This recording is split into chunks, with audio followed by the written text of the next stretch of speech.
గన్నవరం మాజీ ఎమ్మెల్యే వల్లభనేని వంశీని ఈరోజు ఆంధ్రప్రదేశ్ పోలీసులు హైదరాబాద్లో అరెస్ట్ చేసి విజయవాడకి తరలించినటువంటి నేపథ్యంలో వల్లభనేని వంశీ అరెస్ట్ తప్పుడు అరెస్ట్.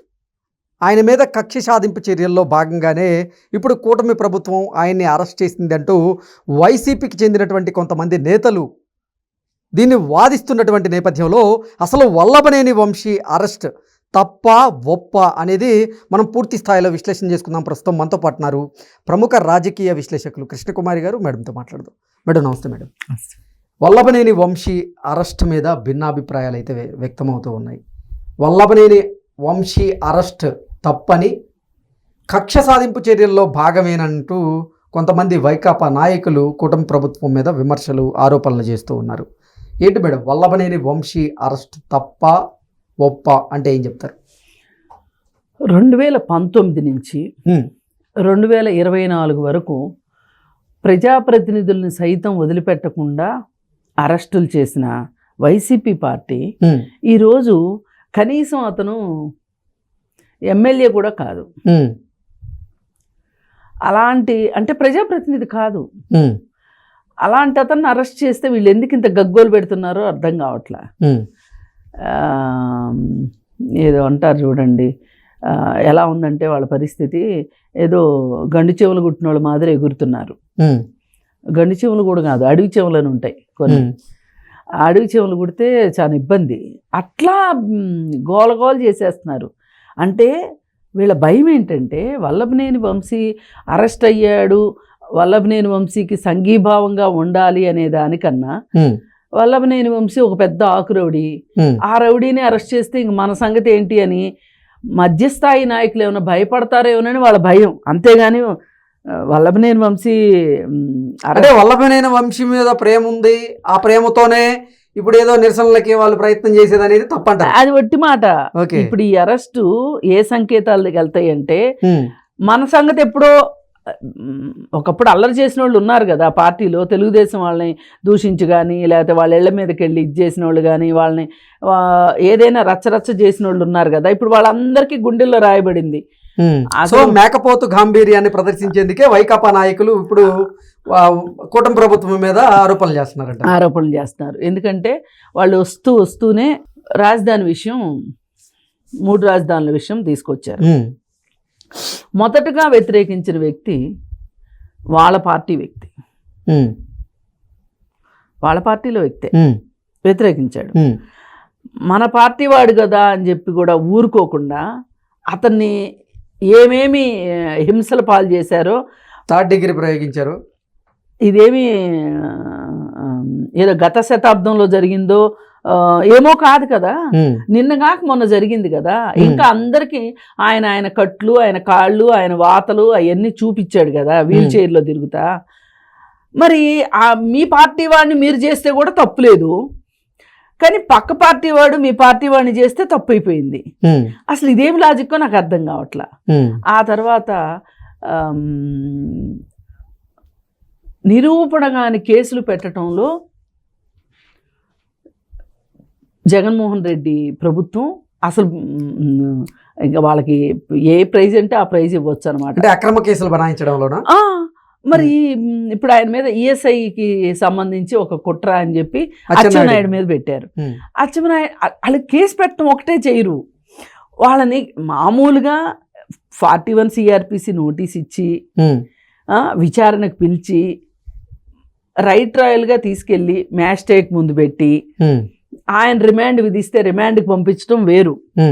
ఏందో వాళ్ళ చేత యాత్రలు చేయిస్తారు, కారు ఎక్కిస్తారు. అది కూడా కరెక్ట్గా మనం అబ్జర్వ్ కనుక చేసుకున్నట్లయితే రఘురామకృష్ణరాజు గారికి బైపాస్ సర్జరీ అయిన తర్వాత ఆయన్ని ఇలా తిప్పారు. అలాగే అచ్చెన్నాయుడు గారికి పైల్స్ ఆపరేషన్ అయిన తర్వాత ఆయనకి రక్తస్రావం అవుతున్నా కానీ కారులో ఆయన తిప్పి అటు పైచాచిక ఆనందం. మరి ఇప్పుడు వాటి ముందు కంపేర్ చేస్తే ఇప్పుడు ఇతన్ని అరెస్ట్ చేసింది ఏం పెద్ద వింత విశేషం నాకు అర్థం కావట్లేదు. ఎందుకు అంత హడావుడి చేస్తున్నారో నాకు అర్థం కావట్లేదు. అంటే దొంగ దొంగ దొంగ దొంగ అని అరిసినట్టుంది తప్పితే వేరే ఏమీ లేదు. ఇప్పుడు వల్లభనేని వంశీ మీద వీళ్ళకి ఏమీ ప్రేమ లేదు. వల్లభనేని వంశీని పార్టీలోకి తీసుకొచ్చుకోవటానికి మీకు హైదరాబాద్లో కొన్ని సెటిల్మెంట్లు చేస్తాం కేసీఆర్ గారి ద్వారా అని చెప్పి అతనికి పిచ్చి బియ్యం పెట్టి అతన్ని చేర్పించుకుని పార్టీలో మళ్ళీ ఆయన సామాజిక వర్గాన్ని ఆయన చేతే ఆయన సామాజిక వర్గాన్ని తిట్టించిన ఘనత జగన్మోహన్ రెడ్డికి తప్పితే అంటే ఇది ఒక రకమైన శాడిజం అనమాట.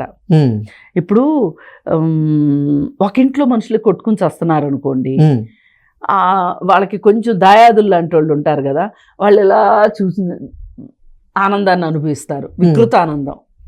అది తప్పితే నాకేమీ కనిపించలా. ఇప్పుడు చూసే వాళ్ళకి వాళ్ళ కులం వాడే ఆ కులం వాడిని తిడుతున్నాడు, సిగ్గుందా అసలు ఈ కులానికి అనేటట్లు కావాలని చేయటం, ఇదంతా కేసీఆర్ స్ట్రాటజీ. ఓకే. తలసాని శ్రీనివాస్ యాదవ్ ఉన్నాడు, అతను తెలుగుదేశం పార్టీ అతనికి రాజకీయ జీవితాన్ని ఇచ్చింది. అవును, వాళ్ళ అమ్మ కూడా అదే చెప్పింది. కానీ మరి తలసాని శ్రీనివాస్ యాదవ్ చేత తెలుగుదేశం పార్టీని ఎన్ని బూతులు తిట్టించారండి. ఇలా చేసిన strategy same strategy, true copy అంటారు కదా, ఆ విధంగా చేశాడు కదా. మరి అవేమీ తప్పులు కాకుండా ఈరోజు వల్లభనేని వంశీ అరెస్టు తప్పు అనటం, నా భర్తను నాకు చూపించండి అని ఆ భార్య ఆవేదన, మరి నిజంగానే వల్లభనేని వంశీ తప్పులేదు, కావాలని వీళ్ళు అరెస్ట్ చేశారు. మరి కావాలని అరెస్ట్ చేసినప్పుడు నీ నిర్దోషిత్వాన్ని నిరూపించుకోవచ్చుగా ధైర్యంగా. ఇంక నీకు బాధ ఎందుకు, భయం ఎందుకు? ఇప్పుడు పోయినసారి చంద్రబాబు నాయుడు గారిని స్కిల్ డెవలప్మెంట్ కేసు కింద ఆయనకు కూడా అంతే నోటీస్ ఇవ్వలేదు. ఇప్పుడు ఆమె ఎఫ్ఐఆర్ కాపీ డిమాండ్ చేస్తుంది, ఇవ్వండి నా భర్తను నాకు చూపించండి అన్నట్టు మాట్లాడుతుంది. మరి ఇప్పుడు ఆయన్ని ఎక్కడ అరెస్ట్ చేశారు, ఎక్కడెక్కడ తిప్పారు, ఎక్కడెక్కడ తిప్పి తీసుకెళ్ళి చివరికి రాజమండ్రి జైల్లో పెట్టారు. మద్దతుగా బోల్డ్ మంది వచ్చారు, అది వేరే విషయం. కానీ మరి 55 రోజులు జైల్లో ఉన్నాడుగా. 17A ఒక అంశం ఏదైతే ఉందో ఆ అంశంని ఆసరా చేసుకుని తాత్కాలిక ఉపశమనం పొంది తరువాత అసలు అది స్కామే కాదు, ఆయన జైల్లో ఉండగానే అది స్కామ్ కాదని నిరూపణ అయిపోయింది. ఎట్లా 250 కోట్లని కాసేపు, ఆ తర్వాత 166 అని కాసేపు, తర్వాత 40 కోట్లకో 25 కోట్లకో దించి అది కూడా పార్టీ ఫండ్ అని చెప్పి ఇవన్నీ అయిపోయింది. అయిపోయిన తర్వాత మరి ఇలాంటి పరిస్థితుల్లో నీ మీద కూడా ఇట్లాగే దొంగ కేసు పెట్టారేమో వాళ్ళు, మీ పార్టీ వాళ్ళు పెట్టినట్టే వీళ్ళు కూడా నీ మీద దొంగ కేసే పెట్టారనుకుందాం, నిరూపించుకో. నిజం కేసు గురించి అయితే కదా నువ్వు భయపడాల్సింది, దొంగ కేసు అయితే ఏమైంది? వీళ్ళకి కూడా బ్యాడ్ నేమ్ వస్తుందిగా ప్రభుత్వానికి. ఈ ప్రభుత్వానికి బ్యాడ్ నేమ్ వస్తే కలిసి వచ్చేది ఎవరు? నీ పార్టీకేగా. అవును, నీ పార్టీ కోసం ఆ మాత్రం సమిధి అవ్వలేవా? ఏదైనా అంతే కదా. మరి అలాంటప్పుడు నువ్వు ఎదుర్కో, ఏంటో తేల్చుకో. ఒకవేళ నిజంగా ప్రభుత్వం పెట్టింది దొంగ కేసు అయితే నీకే సింపతి వస్తుందిగా. నీకే సింపతి వస్తుంది, నీ పార్టీకి ఇంకా మంచిది వస్తుంది. నీకు నచ్చి మెచ్చి మేకతోలు గప్పాడు కదా జగన్మోహన్ రెడ్డి, ఆ పార్టీలో ఉన్నోడిని తీసుకొచ్చుకున్నాడు కదా. తీసుకొచ్చుకున్నప్పుడు అసలు నిన్ను తీసుకొచ్చినందుకు నాకు చాలా ఉపయోగమైందని చెప్పి నీకు ఇంకా గండ పేరుండే వేస్తాడేమో, వేయించుకోవచ్చుగా. ఆ మాత్రం రాజకీయాల కోసం అసలు నువ్వు ఆంధ్రాలో నాయకుడివి, గన్నవరంలో నీ నియోజకవర్గంలో పనిచేయకుండా నీకు అసలు హైదరాబాద్లో ఏం పని నన్ను అడిగితే? అందరూ అడుగుతున్నారు కదా చంద్రబాబుకి లోకేష్కి హైదరాబాద్లో ఏం పని అని అడుగుతున్నారు. మరి మీ అందరికి ఏం పని? ఇక్కడ జగన్మోహన్ రెడ్డికి ఆస్తులు ఎందుకు హైదరాబాద్లో? లోటస్ పాండ్ ఇల్లు ఎందుకు? ఏదైనా అనాథ శరణాలయానికి రాసి ఇవ్వచ్చుగా.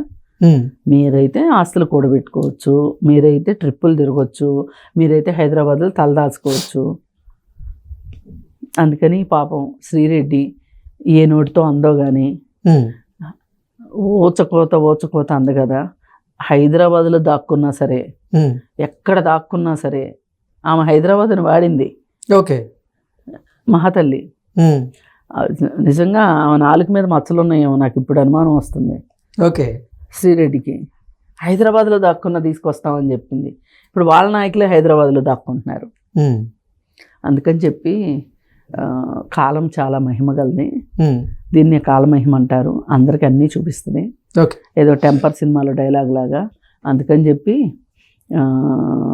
ఆయన ఎదుర్కోవాలి, నిర్దోషిగా విడుదల కావాలని నేను కోరుకుంటాను. Okay madam, thank you so much. Thank you.